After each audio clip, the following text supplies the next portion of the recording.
काफ़ी होता था, पर अब धीरे धीरे कम हो गया।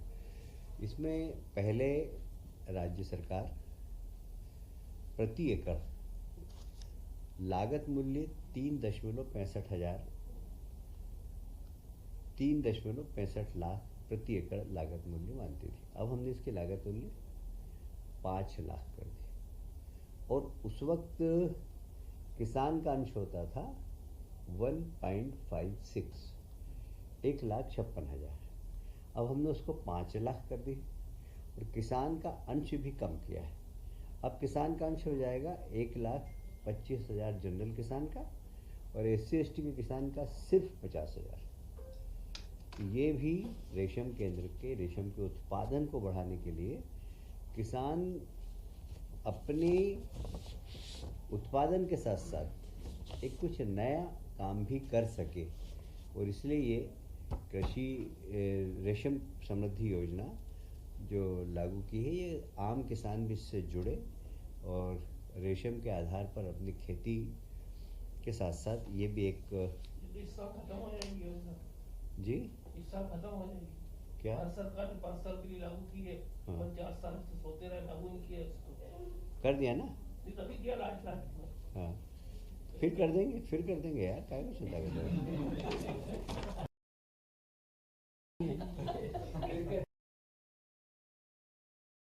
भारत सरकार ने सूक्ष्म लघु और मध्यम उद्योग जो MSME है, वो कोविड के वक्त तो बहुत संकट में आ गई थी, और आपको याद है प्रधानमंत्री जी ने MSME को बढ़ावा देने के लिए अलग से बैंक लोन,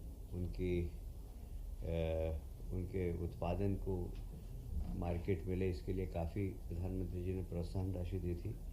अभी भी रैंप योजना के अंतर्गत अभी हमें 105 करोड़ रुपया सिर्फ इसके अंदर वही होना है कि कैसे उनके क्वालिटी सुधरे, उनको मार्केट मिले, और यह पूरी MSME को प्रोत्साहन के रूप में, क्योंकि MSME एक ऐसा क्षेत्र है जहाँ रोजगार की संभावना बहुत रहती है, तो इसलिए रोजगार ज़्यादा से ज़्यादा मिले लोगों को, तो MSME को प्रोत्साहन देने के लिए ये योजना प्रारंभ की है। इसके अंदर लगभग बजट में 105 करोड़ रुपए हमने स्वीकृत किए हैं।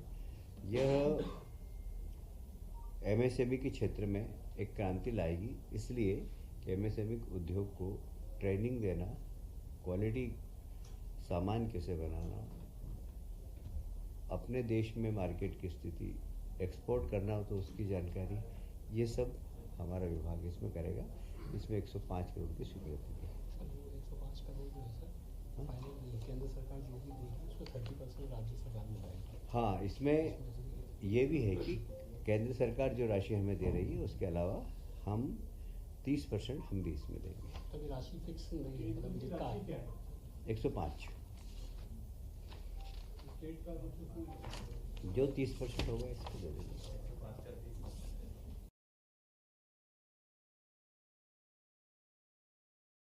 आपको याद होगा हमारे एक विधायक थे,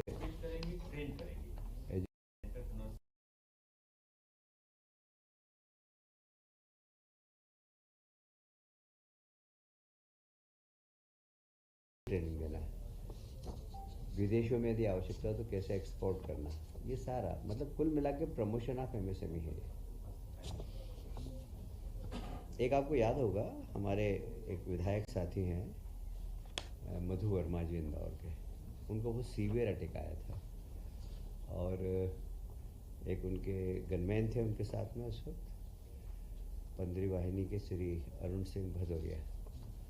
उन्होंने बहुत मेहनत करके और घर से हॉस्पिटल ले जाने में उन्हें CRP दिया, मुंह से ऑक्सीजन देके उनका हार्ट चलाया, और डॉक्टर का ऐसा कहना था कि इतना सीवियर अटैक था कि ये यहाँ तक नहीं आ सकते थे यदि ये जवान ये सारी प्रक्रिया नहीं करता तो माननीय मुख्यमंत्री जी जब देखने आए तो हमने उनको रिक्वेस्ट किया कि इस जवान ने तो मधु भैया की जान बचाई है, इसको मुख्यमंत्री जी ने घोषणा की कि हम इसका out of the turn promotion करेंगे।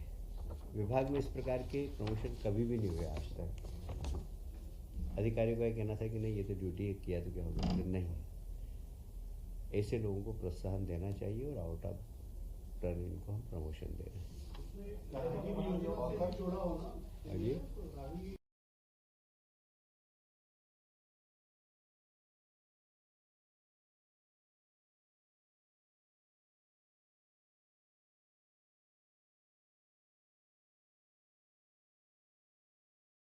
काफ़ी दिनों से मांग थी कि पेंशनरों को पेंशन में वृद्धि की जाए, तो इस बार हमने 5वें और 6ठे और 7वें है ना, छठे और सातवें वेतन आयोग में इनकी पेंशन बढ़ाने का निर्णय लिया है। इसमें सरकार को लगभग 170 करोड़ रुपए का बजट प्रावधान करना है।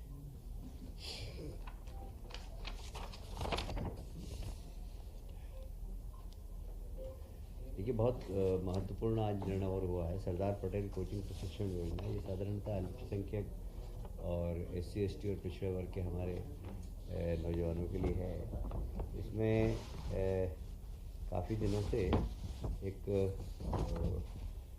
लोगों की मांग थी विद्यार्थियों की, क्योंकि बहुत बड़े बड़े कोचिंग क्लास, बाहर के कोचिंग क्लास में हम कोचिंग नहीं कर पाते हैं, तो हमने उन सब रजिस्टर्ड कोचिंग क्लासों को जो नेशनल लेवल की हैं उसमें भी प्रशिक्षण प्राप्त कर सके, इसलिए उन सब का रजिस्ट्रेशन करने का पहली बात तो निर्णय लिया है। दूसरा, उनके आवास के लिए, यदि वो शहरी क्षेत्र में पढ़ते हैं, ग्रामीण क्षेत्र के लोग आते हैं तो शहरी क्षेत्रों में पढ़ते हैं, तो उनके आवास का किराया भी सरकार देगी। तो 1000 रुपये उसके लिए भी हमने प्रावधान किया है कि वे प्रशिक्षण प्राप्त करें किसी भी प्रकार की प्रतियोगी परीक्षा के लिए, तो वे अगर शहर में आकर रहना चाहें तो रहने के लिए सरकार उनको 1000 रुपया प्रति माह देगी। ये लगभग 5000 से ज़्यादा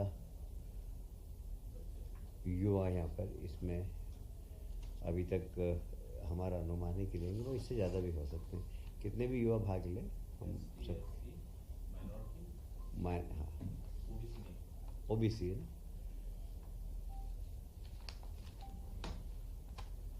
आज की सत्यनारायण की कथा समाप्त है।